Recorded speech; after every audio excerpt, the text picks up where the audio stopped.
And for today's video, magre-repair and cleaning ulit po tayo nitong mga heavy duty burners.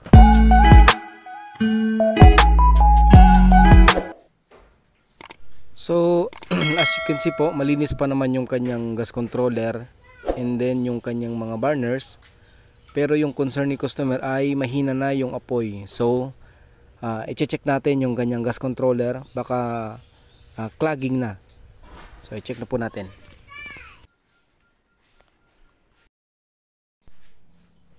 Una po natin gagawin, i-check natin tong gas controller.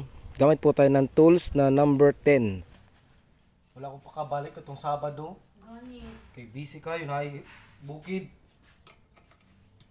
Kaya kung kuhan ka, pasiga lagi, kaya diri mo gawas ang lugar na. Asa di mo siga nang? Kani? O Kanang sa tunga. kani? Oh, dili na ang siga siya. Impol ni mo kilid. Gawas na kay buslot naman diya, di ko ana na di.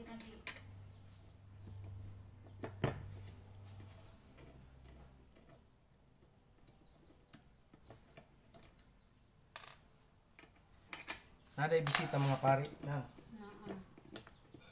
Ya, ako ni kuhan kay mabisi mo karon ning oilbis kay naman ni Masuli Spirit. Ya. Gamit man gyud ni diri na magluto man na kuginay ra ba niyang gasol niya. Kapag nabaklas na po natin yung ating gas controller, subukan po nating tanggalin yung pinakadulo ng ating tip nozzle para ma-declog at maalis natin yung mga bara. So gamit po kayo ng plies. Ayan. Ito po yung tip. Kailangan po natin matanggal to para mas malinisan natin yung kanyang nozzle. Ito po yung pinakadulo. Careful lang po tayo sa pagtatanggal nito kasi malambot lang po. At once na nabaklas na o natanggal na yung dulo, gamit lang po kayo ng bagay na pangtusok. Ayan po.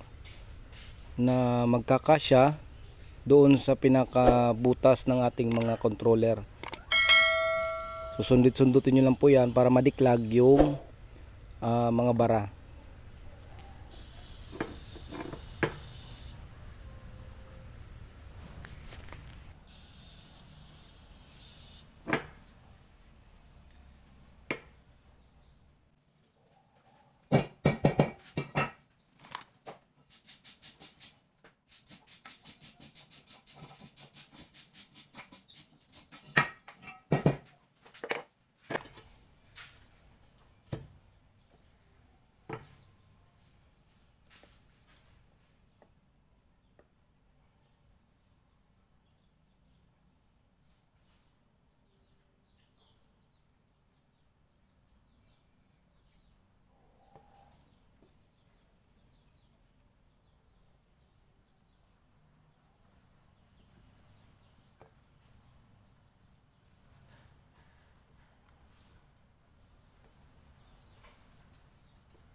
Okay na nang?